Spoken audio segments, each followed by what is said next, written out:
प्रभु नाम की महिमा अपरंपार है। जो सच्चे मन से प्रभु का नाम जप लेता है उसके जीवन की नैया हर मझधार से निकल जाती है। नाम की महिमा हर युग में महान रही है। चाहे वो नाम प्रहलाद ने लिया हो, शबरी ने लिया हो या सुदामा ने लिया हो या किसी भी भक्त ने लिया हो, उसने नाम के सहारे ही अपनी नैया को पार लगाया है। कलयुग में भी भगवान के नाम की महिमा अपार है। इनके जाप मात्र से ही मनुष्य अपनी मुक्ति का मार्ग प्रशस्त कर लेता है। लेकिन जो मनुष्य भौतिक सुख सुविधाओं में लीन होकर के ईश्वर को भूल जाता है उसे अंत में पछताना पड़ता है। इसीलिए जितने भी संत हुए हैं उन्होंने नाम की महिमा का ही बखान किया है। प्रभु के नाम का सिमरन भजन करने की हिदायत दी है। दिन रात प्रभु के नाम का जाप करने का, उनको याद करने की हिदायत देते हैं।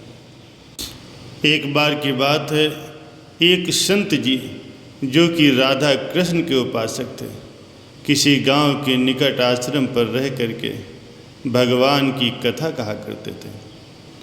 एक दिन कथा के मध्य में बताने लगे कि अनेक प्रकार के लोग जो पाप कर्म करते हैं उन्हें अनेक प्रकार के नरकों में जाना पड़ता है, लेकिन उससे बचने का एक उपाय है जिसके द्वारा नरकों में जाने से बचा जा सकता है। कोई एक बार अगर सच्चे हृदय से राधा नाम को पुकार ले, प्रभु का नाम जप ले, तब वो नरकों में नहीं जाता। एक सेठ जी जो कि रोज ही आकर के सत्संग सुना करते थे, सत्संग की समाप्ति के पश्चात वो संत जी के चरणों में आकर के बड़े जोर जोर से रोने लगे। संत जी ने कहा, अरे भाई सेठ जी, रोते क्यों हो? तुम्हारा मन उदास क्यों है? सेठ जी रोते रोते कहने लगे, भगवान आपकी कृपा से मुझे सब कुछ प्राप्त है, पर मेरे मन को एक बड़ी चिंता सताती है। संत जी कहने लगे, कहिए भाई कौन सी चिंता है? सेठ जी कहने लगे कि आज आपने भगवान की कथा में नरकों का वर्णन किया। वर्णन करते हुए फरमाया कि जीवों को अनेक पापों से नरकों की प्राप्ति होती है, लेकिन एक उपाय है जिसके द्वारा नरकों में जाने से बचा जा सकता है। तो प्रभु मैं तो आपकी शरण में हूँ, रोज़ सत्संग सुनने आता हूँ। मेरे मन में ये विश्वास है कि आप संतों की कृपा से, भगवान की कृपा से मेरा उद्धार तो हो जाएगा, लेकिन मेरा एक छोटा भाई है जिसकी उम्र 50 साल है, वह ना तो सत्संग में आता है और ना ही परमात्मा पर विश्वास करता है और ना ही प्रभु के नाम का सिमरन करता है। उसका उद्धार किस प्रकार से होगा? मुझे उसकी बड़ी चिंता सताती है। मैं उसे बहुत बार समझाने का प्रयास करता हूँ, इस संसार के काम तो होते रहेंगे, तुम भगवान के नाम का स्मरण किया करो। तब वो कहता है कि ऐसा करने से कुछ नहीं होगा, तुम भी मत किया करो। मैं जितना अधिक आस्तिक हूँ, प्रभु के प्रति जितनी मेरी आस्था है, वह उतना ही कट्टर और नास्तिक है। तब संत जी ने कहा, चिंता क्यों करते हो? एक दिन उसका भी उद्धार हो जाएगा। सेठ जी रोते हुए कहने लगे, हे भगवान, उसका उद्धार कब होगा, कैसे होगा? आप जैसे महापुरुष हमारे गांव में आए हैं, मुझे तो आप पर ही यकीन है, आप ही उसका उद्धार करके जाएंगे। अब आप कैसे भी हो कृपा करके मेरे घर आइए और एक बार तो उसके मुख से भगवान के नाम का उच्चारण कराइए। तब सेठ जी की विनय सुन करके संत जी कहने लगे, कल सत्संग की समाप्ति के पश्चात मैं आपके घर आऊँगा और आपके भाई को परमात्मा के नाम का सिमरन अवश्य ही कराऊँगा। दूसरा दिन हुआ, सेठ जी अपने घर गए। संत जी के आने का इंतजार करने लगे। आश्रम पर कथा की समाप्ति हुई। संत जी अपने वचन के अनुसार सेठ जी के घर जा पहुँचे। जैसे ही उन सेठ जी के घर पहुँचे, सेठ जी के लड़के ने बड़ी ही श्रद्धा भाव से संत जी का स्वागत किया। उन्होंने अपने भाई को बुला करके कहा कि संत जी आज हमारे घर पधारे हैं, उनका दर्शन कर लो। तो वो अंदर से बैठे बैठे ही कहने लगा कि मुझे ना तो किसी संत से मिलना है और न ही भगवान से मिलने की इच्छा है। तुम ही उनकी सेवा करो और तुम ही उनका पेट भरो। संत जी ने जब ये वचन सुने तो सेठ जी रोते हुए कहने लगे कि भगवान, देखा आपने, आपके सामने ही वो आपका अपमान कर रहा है। संत जी कहने लगे, सेठ जी ख्याल न कीजिए, सब कुछ अच्छा होगा। अब सेठ को दिलासा देते हुए संत जी पलंग से उतरे और उनके भाई के कक्ष में आ गए और उसके कंधे पर हाथ रखकर कहने लगे, और बताओ आज तक कितना कमाया। वो संत जी को इस प्रकार से अपने नज़दीक खड़े देखकर कहने लगा कि अपना हाथ मेरे कंधों से हटाओ। मैं ना तो संतों को मानता हूँ और न ही भगवान को मानता हूँ। लोग जितने आस्तिक होते हैं, मैं उतना ही कट्टर नास्तिक हूँ। मैं भगवान को नहीं मानता, आप मेरे नज़दीक क्यों आए। संत जी कहने लगे कि मैं तो अपना काम करने आया हूँ। संतों का काम होता है लोगों का उद्धार करना, और आज तुम्हारे उद्धार का मुझे काम मिला है तो मैं अवश्य ही करके जाऊंगा। वो सेठ का भाई भी बड़ा कट्टर था। वो कहने लगा, आपको किसी का भी उद्धार करना है कर लीजिए, पर मेरा उद्धार आप नहीं कर सकते, मैं कुछ भी नहीं करने वाला हूँ। सेठ के भाई को देखकर संत जी मुस्करा करके कहने लगे, एक बार राधे राधे बोल दो। वो सेठ का भाई कहने लगा कि मैं कुछ नहीं बोलूँगा। संत जी ने फिर कहा कि राधे राधे बोल दो। वो कहने लगा, नहीं मैं नहीं बोलूँगा। तब संत जी उस सेठ के पास आए और कहने लगे कि अब आपने मेरे ऊपर ये जिम्मा सौंपा, अब मैं जैसा करूँगा आप बीच में मत आना। आप सारे परिवार वाले जा कर के बाहर बैठो, और जब तक मैं आपको न बुलाऊं एक भी परिवार का व्यक्ति इस कक्ष में न आए। इस प्रकार से सेठ जी अपने परिवार सहित जा कर के बाहर बैठ गए। अब कक्ष में सिर्फ संत जी और सेठ जी का भाई थे। संत जी ने पुनः प्रेम से कहा, अरे भैया एक बार राधे राधे बोल दो। वो कहने लगा कि मैंने आपको मना किया है, मैं कुछ नहीं कहता हूँ, ना मैं भगवान को मानता हूँ न भगवान की बातें मानता हूँ, मैं नास्तिक हूँ। संत जी पुनः उसे बड़े प्रेम से हंसते हुए कहने लगे कि तुम जितने कट्टर नास्तिक हो मैं उतना ही आस्तिक हूँ। मैंने अगर निश्चय कर लिया है कि तुम्हारे मुख से राधा नाम सुनकर ही जाऊँगा, तो पक्का समझ लेना कि तुम्हारे मुख से राधा का नाम अवश्य ही निकलेगा। वो कहने लगा कि आप चाहे कितने ही प्रयास कर लो, मैं एक बार भी नाम नहीं लेने वाला। अब संत महापुरुष होते तो बड़े दयालु हों। लीला मात्र उन्होंने क्या किया, उस सेठ के भाई का हाथ पकड़ा और हाथ पकड़कर जोर से घुमाने लगे। अब वो सेठ ठहरा 50 साल का वृद्ध, और संत भी वृद्ध थे, पर संतों के अंदर भक्ति का तेज होता है। उन्होंने जोर से उसका हाथ घुमाया, मरोड़ दिया। हाथ घुमाकर संत जी फिर कहने लगे, कहो राधे राधे। वो कहने लगा, नहीं कहूँगा।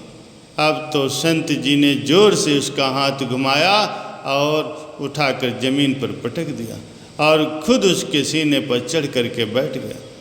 संत जी फिर कहने लगे, बोलो राधे राधे। वो फिर कहने लगा, नहीं कहूँगा। अब संत जी ने उसके दोनों हाथों को पकड़कर उसके पैरों से बांध दिया और कहने लगे, अब कहो राधे राधे। अब ऐसी अवस्था में वो सोचने लगा कि ये संत तो मुझे मार ही डालेंगे। तब उसने बिना इच्छा के एक बार ऐसे ही कह दिया, राधे राधे। और जैसे ही उसने राधे राधे कहा, संत जी ने उसके हाथ पैर सब खोल दिए। उसके बंधनों को छोड़कर वो बाहर आकर के कहने लगे, सेठ जी आपके भाई का भी कल्याण हो गया। आपके भाई ने राधे राधे नाम का उच्चारण किया। सेठ जी कहने लगे, अंदर से तो बहुत तेज आवाज़ें आ रही थी। तब संत जी कहने लगे कि आपने काम ही ऐसा दिया था।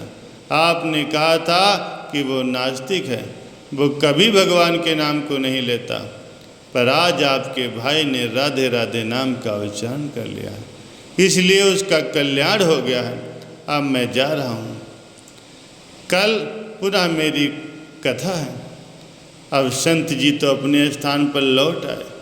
सेठ का भाई जमीन से उठ करके अपने भाई से कहने लगा कि ये कैसे संत हैं, मुझसे झगड़ा करने आए थे, मेरे ऊपर चढ़कर बैठ गए थे और कहने लगे कि राधे राधे नाम का उच्चारण नहीं करोगे तो तुम्हारे ऊपर ऐसे ही बैठा रहूँगा। अब उसकी बातें सुन करके सेठ जी हंसने लगे। वो हंसते हुए मन ही मन भगवान का धन्यवाद कहने लगे कि हे प्रभु, आपके संत भी बड़े दयालु होते हैं, खुद कष्ट सहकर भी लोगों का कल्याण करते हैं। धीरे धीरे समय व्यतीत होता गया। मुश्किल से 5-6 महीने गुजरे होंगे। अचानक एक दिन छोटे भाई का देहांत हो गया। शरीर समाप्ति के पश्चात आत्मा शरीर से अलग हो जाती है। वो आत्मा ऊपर यमराज के पास जाकर के सारे हिसाब किताब देती है। अब इस व्यक्ति का भी जब हिसाब किताब खोला गया, यमराज ने चित्रगुप्त से कहा, जो आज इंसान हमारे पास लाया गया है, इसका हिसाब क्या है? चित्रगुप्त ने कर्मों का हिसाब देखकर बताया कि भगवान, इसने अपने जीवन में कभी भी परमात्मा के नाम का सिमरन नहीं किया, सदा ही पाप किए हैं, इसे तो सीधे नरकों में भेज दिया जाना चाहिए। अब यमराज के आदेश के अनुसार जैसे ही उसे नरक भेजा जाने लगा, तभी चित्रगुप्त ने कहा, भगवान एक बात और है। यमराज जी ने कहा, कौन सी? चित्रगुप्त ने कहा, भगवान एक बार इसने संतों के कहने पर राधा नाम का उच्चारण किया था। एक बार राधा नाम का उच्चारण, यमराज ने दूतों से कहा, थोड़ी देर रुक जाओ, इसका हिसाब पहले किया जाएगा, इसके बाद ही से नरक भेजा जाएगा। यमराज ने पुनः चित्रगुप्त से कहा, जल्दी से इसका हिसाब देखो, कहीं इसने परमात्मा के नाम का उच्चारण तो नहीं किया। चित्रगुप्त ने फिर से पूरा हिसाब किताब देखा और देखकर कहने लगे, भगवान इसने एक बार जो नाम का उच्चारण किया है वो भी संतों के भय से किया था, अपने दिल से नहीं किया था, पर एक बार राधा नाम का उच्चारण इसने जरूर किया। अब यमराज जी विचार करने लगे कि एक बार राधा नाम का उच्चारण और सारा जीवन पाप, अब क्या किया जाए? तब यमराज ने उसी इंसान से पूछा, एक बात बताओ, हम पहले तुम्हें राधा नाम के उच्चारण का फल दें या तुम्हें नरकों में भेज दें? तब वो भक्त हाथ जोड़कर कहने लगा, भगवान नरक में मुझे तो जाना ही है, इससे अच्छा है कि आप मुझे एक बार राधा नाम के उच्चारण का फल दे दो, फिर मुझे जहाँ चाहना वहाँ भेज देना। यमराज जी अपनी पुस्तक खोलकर देखने लगे कि एक बार राधा नाम के उच्चारण का फल क्या होता। उन्होंने सारी पुस्तक ही खोल डाली, देख डाली, पर उन्हें कहीं भी नाम के उच्चारण का फल नहीं दिखाई दिया। तब वो विचार करने लगे कि एक बार राधा नाम का उच्चारण का फल मुझे पता नहीं। तब वो अपनी शंका के निवारण के लिए उस भक्त को अपने साथ लेकर के स्वर्ग में आए। स्वर्ग में आकर के यमराज ने इंद्रदेव से कहा, हे इंद्रदेव, मुझे बताइए कि एक बार राधा नाम का उच्चारण करने से क्या फल मिलता है। तब इंद्रदेव ने बहुत प्रयास किया, पर उन्हें भी इसका फल नहीं पता चला। तब वो अन्य सभी देवताओं के साथ मिलकर के ब्रह्मदेव के पास आए। ब्रह्मदेव ने जब उन सब को देखा तो उनसे पूछने लगे कि ये आपके साथ इंसान कौन है। इंद्रदेव कहने लगे, भगवान, इसने एक बार राधा के नाम का उच्चारण किया, अब बाकी सारा जीवन इसने पाप किया है। हमें तो पता नहीं कि राधा नाम के उच्चारण का फल क्या होता है, इसीलिए हम आपके पास आए हैं। तब ब्रह्मा जी ने भी बड़ा प्रयास किया कि राधा के नाम के उच्चारण का फल क्या होता है, लेकिन उन्हें भी इस बात का पता नहीं चला। तब ब्रह्मदेव कहने लगे कि हम सब मिलकर इसे लेकर अपने साथ शंकर जी के पास चलते हैं। तब वो सभी भगवान शंकर के पास पहुँचे। भगवान शंकर जी से प्रार्थना करके कहने लगे कि हे महादेव, इस इंसान ने सारा जीवन पाप किया है, बस एक बार संतों के कहने पर इसने राधा नाम का उच्चारण किया है। अब आप ही बताइए कि एक बार राधा नाम का उच्चारण करने से क्या फल मिलता है। तब महादेव जी ने बड़ा प्रयास किया, पर वो भी राधा नाम की महिमा को नहीं बता सके। तब शंकर जी कहने लगे कि अब हमें भगवान श्री कृष्ण के पास चलना पड़ेगा, क्योंकि वही राधा तत्व को जानते हैं। ऐसा सोचकर सब देवी देवता भगवान शंकर के साथ मिलकर उस इंसान की आत्मा को लेकर के भगवान श्री कृष्ण के गोलोक धाम में जा पहुँचे। गोलोक धाम में भगवान श्री कृष्ण राधा रानी के साथ अपने आसन पर विराजमान थे। भगवान श्री कृष्ण ने सब देवी देवताओं का सम्मान किया और उनसे पूछा, आज अचानक से आने का क्या कारण है। तब भगवान शंकर हाथ जोड़कर कहने लगे कि हे भगवान, ये इंसान धरती से लाया गया है, इसने अपने जीवन में अनेक पाप किए, एक बार सिर्फ इसने एक बार राधा नाम का उच्चारण किया। यमराज जी पता न कर सके कि एक बार राधा नाम के उच्चारण का फल क्या होता है। इसकी जानकारी के लिए वो इंद्र जी के पास स्वर्ग में गए और स्वर्ग से होते हुए ब्रह्मलोक आए और फिर ब्रह्मलोक से होते हुए मेरे पास पहुँचे।